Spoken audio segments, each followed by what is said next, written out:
Welcome everyone back to Global Educators. I'm here with a brand new episode. This episode is called Chalk Meets Chores. This is a show for parents, educators, and students to come together and talk about how to create a safe world. Most importantly, our job as educators and parents is to create a safe place for the next generation. Again, this episode is called Chalk Meet Chores, where we discuss the intersection of family affairs and life at school. Today's speaker, she is a teacher coach, academic coordinator, assisting teachers and parents and teachers on how to approach complex issues at school. First of all, thank you for coming back. It's wonderful to see you. How have you been these days? Oh, thank you, Baika. So we have a special occasion today. So there's a festive that's called Rakhi, and it's a special bond between brother and sister, tying thread, making promises that will always stay together.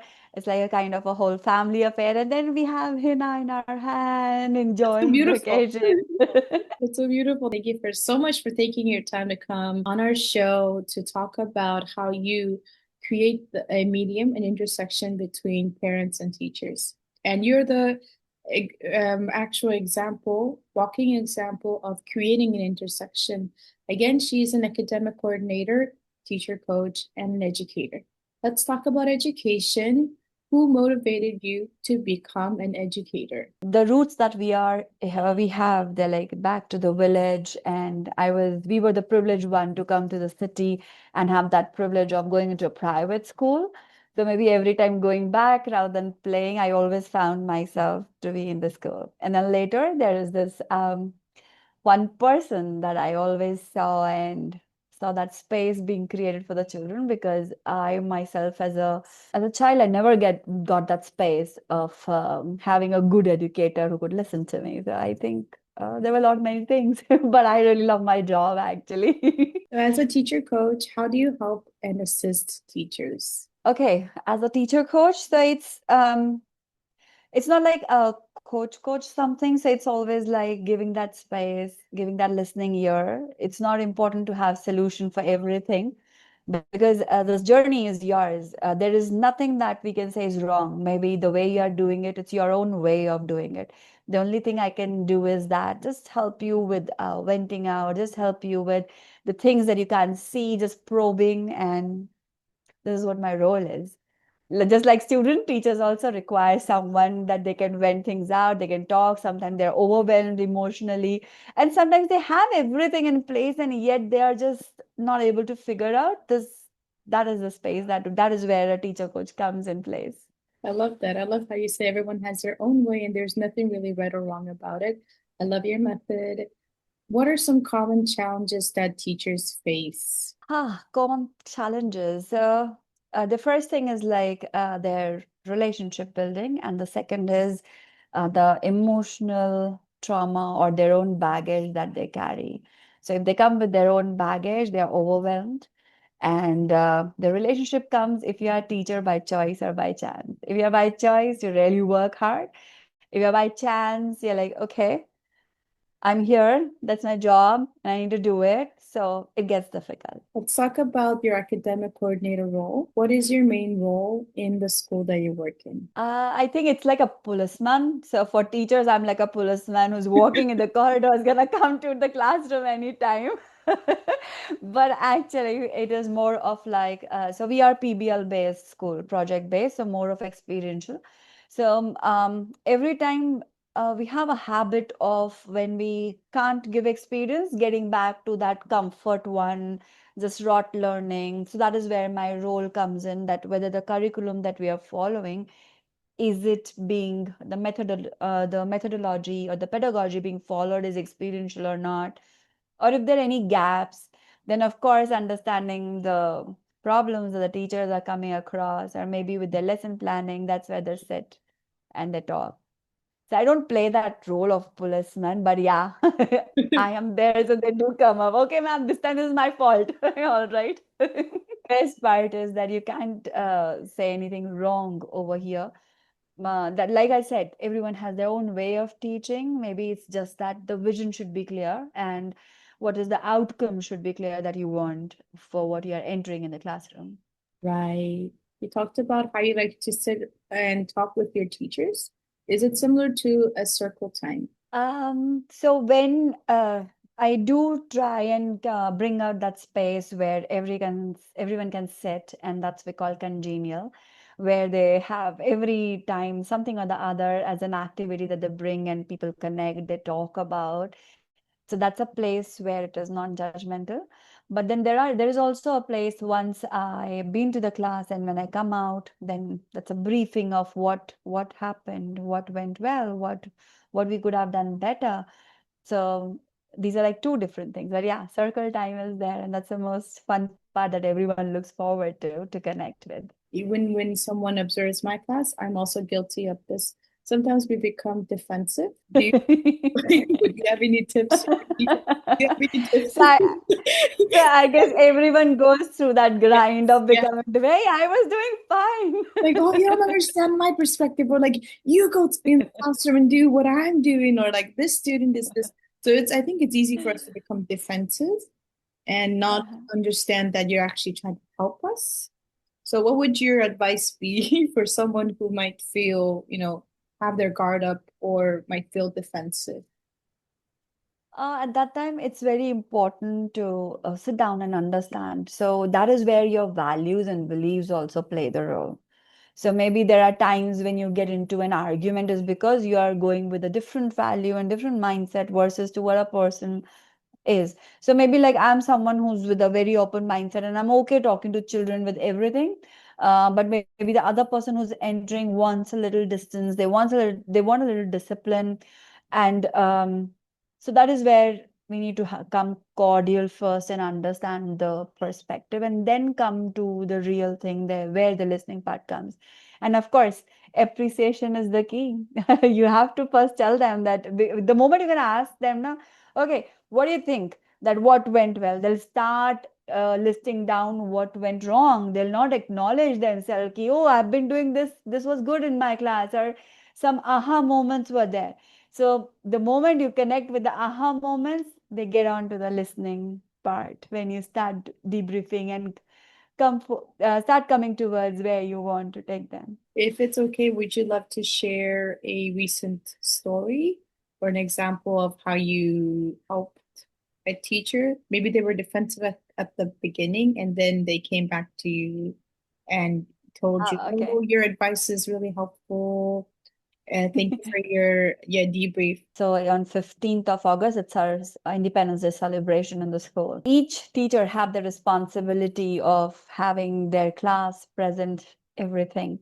So there's one of a new teacher who does not understand what we mean. So it's always like, they need to come to me. They need to come to me. And like, okay, what is your steps so that they come to you? No, I think I am doing good, but they should come to me.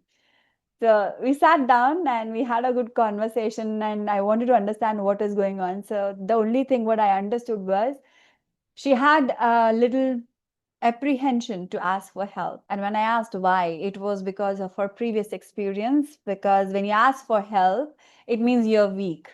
And that is where I need to tell her, ki over here, just drop a message in the group that, okay, this is the thing, and I need support over here. And she actually saw a lot of people pouring in, guiding her out, and also there were like 2 to 3 more supporting her with how the event gonna look like. And now she's organizing, she's trying to fitting in. So I think people come from their previous experience. That also you need to give them a benefit when you hear or before putting them in any of the bucket. That's beautiful. I'm also guilty of that too when I was listening. Yeah. I'm like, what do I? So one time I had this question, I thought it was just like a me problem. And when I asked everyone in the group, everyone was going through a similar thing. I'm like, Mm. this has to be happening to someone else too. So especially like classroom discipline challenges are common. I thought it was just my problem. I thought I was, too soft or too kind. So I recommended to my head teacher, manager, I said, maybe it's better if and the other teacher takes over. And he's like, no, it doesn't matter which teacher takes over. It's just the child. It's just what the child prefers. And he's gonna act no matter what. Who's there? It's just his That, personality. that So That is so true. That is so true. That is why we work upon relationship building, be it a team or be it students. Anywhere you go, you need to have a good relationship building and have that space of non-judgmental when we put that. So let's talk about curriculums and syllabus. How do you assist teachers and make sure that they're actually following the curriculum syllabus in a proper way? All right. So I know it's a struggle that every time you can't be everywhere, and teachers are in a rush to complete their syllabus. So they just run and complete it. Later, you get to know there are a lot of concepts which are not clear, a lot of things that are not covered. So we have a proper IMAP in place, and every weekly there is a lesson plan coming up. And then when we sit down and we ask, okay, what was the outcome of it? And then we also have a check on how the notebooks are, as in like what kind of answers is the teacher giving the answer, the student coming up with the concept, right? So that is where the check is. And then our curriculum has a mapping. There are milestones in it. So CBSE has also given clear milestones that when you start with the curriculum, so these are the milestones that need to be covered. So that is where we sit and have an idea. And you know, if the teacher has just done a smart work, you can catch, because they'll not be aware about the milestone that they have covered or they have missed. That is where the catch is. And what is your advice for teachers who struggle to write lesson plans? Do you require teachers to write lesson plans every day, or do you ask them to write like a general overview for a whole week? So there are only 3 to 4 things that I require. I require what is the outcome, what are the, so we go with the backward lesson planning. It's like what is the end question that you want them to answer independently. So if your assessment question is clear, okay, then what are the skills that you're looking forward to? And then what is the value and the mindset that you're putting and relating it to the real world? And that is where the last come is the outcome. So if you're clear with what you want to assess, then what are the skills that you are putting into it, and what is the value and mindset? It's very important that they should know if they're putting collaboration, they're putting the the kind of communication you want, and then also how they're relating it to the real life. The kid should be able to relate it, and that is where you're able to create your own outcome over there. So there is a proper protocol. Even on board, we never write student will be able to or teacher will be able to. It's always we will be able to do what. And at the end, then there's an assessment question along with that. We want to go on that side. So that gives a clarity to the child also.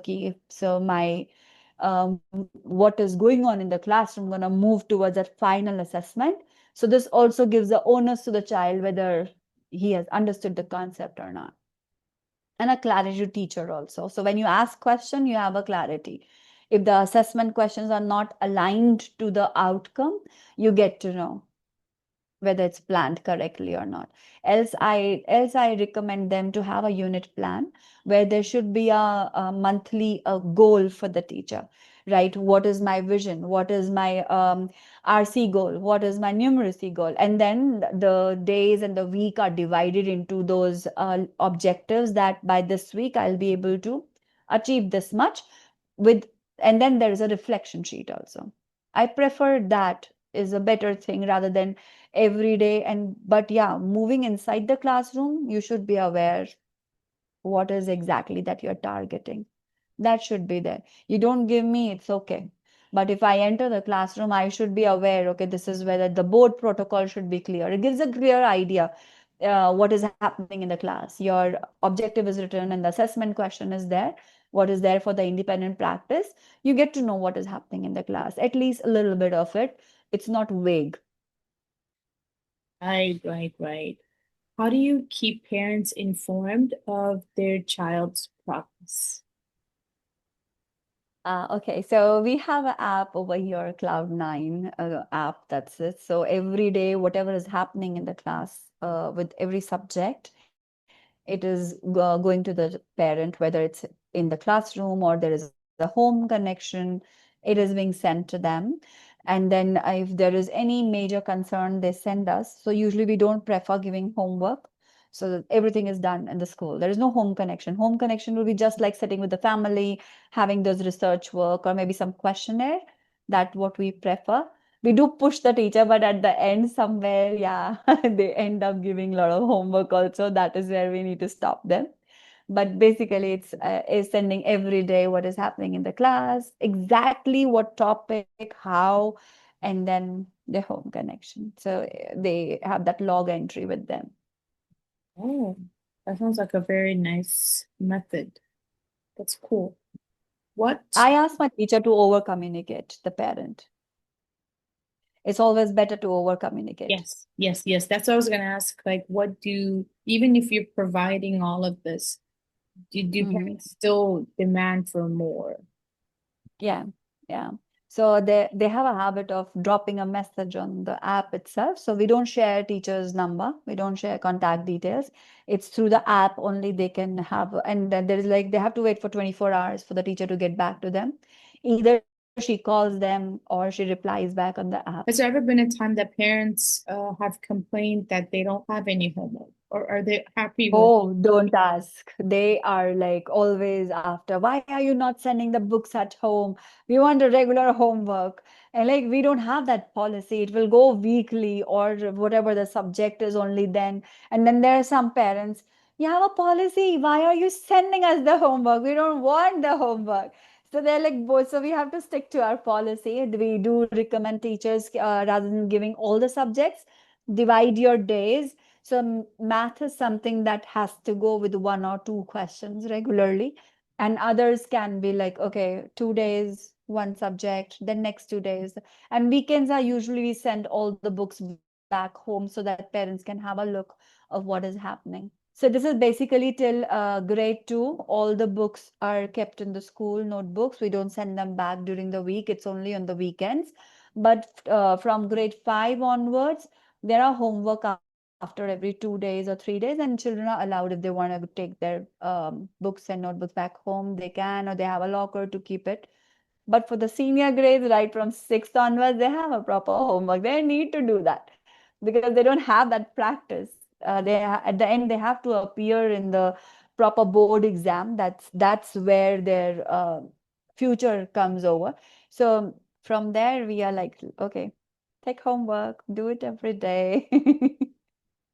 But we are careful, not burdening them. So let's talk about parenting on a daily basis. How often do you work with parents on one-on-one? For past almost a month, I would say I've got a lot of parents on board with one-on-one meeting with something or the other happening. I would say rather they're not ready to give that space to the child. They're not ready to trust anyone with it. And they're so anxious and they're so full of guilt that since both the parents are working, that we are not able to give time. And then they hold school responsible. But there are a lot of things that we need to do in partnership. So that is where like sitting with them, having a conversation that, hey, if you require support over here, that how we need to go with the child, we are there. But then there are some parents who are like the helicopter ones, they will just won't listen. Oh, my child does not do that. It is over here. Then we have to actually sit and sometimes also take them through the class, like giving them a class for a day and see how it looks like.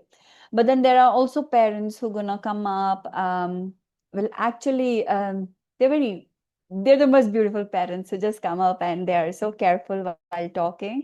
They do acknowledge the efforts and very beautifully, they're going to put their concern without playing the blame game or even like they're ready with a partnership where they actually come and open up key. Okay, this is where I'm struggling. What am I supposed to do? And where the school can help.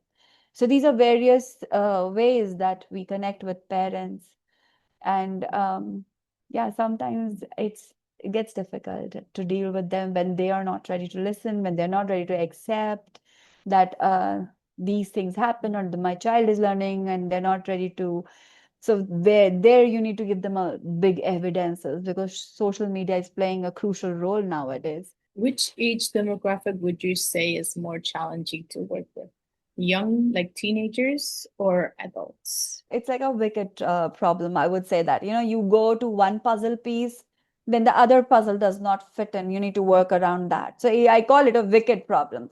People say it, adults are easy versus the adolescents, but I say like both have their own pros and cons and both have their own struggles. So if adolescents are looking forward that we get more of emotional support, more of being understood, because at home also there's a lot of expectation. Then with the adults also it comes up, ki, hey, don't judge me. I have my own baggage to come with. Then there's a lot of things. So I won't say easy or difficult. Both have their own pros and cons.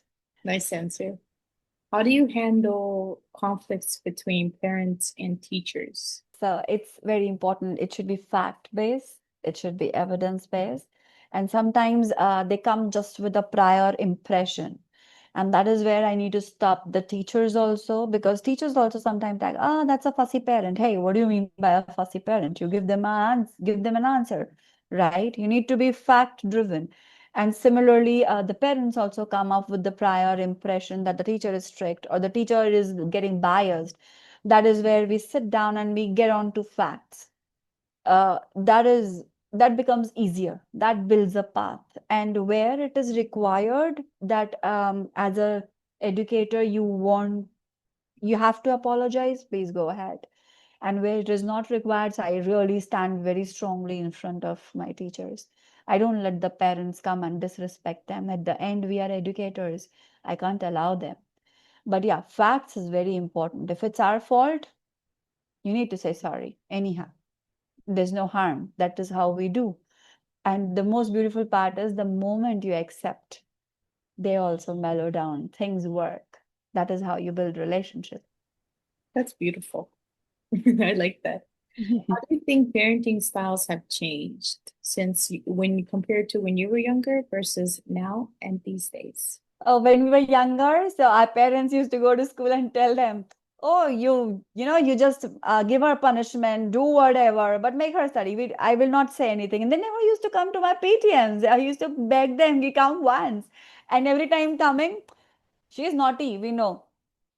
Make her stand out of the class. Don't let her do anything. And versus now, you can't say any such thing, and the parent won't say you anything.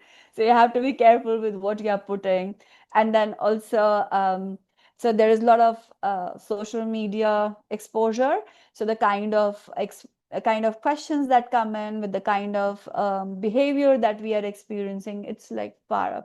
So right now, even they just forget the kind of content is there with what influencer are using, and they're okay with their child using it, right? So that's a behavior problem is more than the other problems. And also literacy is one of the part that we do struggle.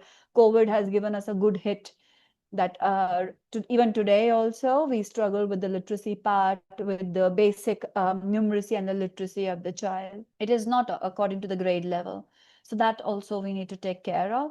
With AI coming in place, okay, everything, put it on AI and you get the answer. And you can't do that. So their brain is not getting creative, but AI is entering them. What is your advice for parents to assist their children at home in their studies? It doesn't have to be academic, but what are some other ways that they can assist their children emotionally, in their mental well-being? How can parents assist their children at home? The very first thing is like stop comparing. You need to stop comparing your child.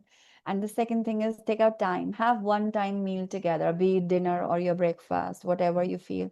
And have that time together, not talking about academics, not talking about school, but talking about themselves, like how their day has been, what has been the aha, and what is something that has taken up a lot of troll on them.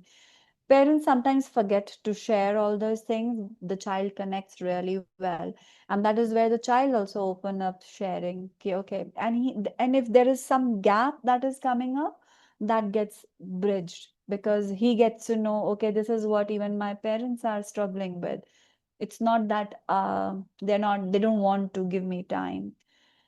So this is one thing that I really want that parents don't do nowadays because of their busy schedule, but I really want them to do this, to sit with their child, have that time. As we come to our end of this episode, thank you all for sticking with us all the way till the end. What is your one last message to the audience? Oh, well, I want everyone to acknowledge that there are baggage that we carry. At times we are emotionally overwhelmed. So is the child also. Treat that child as individual and also be empathetic towards yourself. The thing's gonna go fine. Thank you, thank you. It's a pleasure. It's a pleasure. It's always so much fun to see you.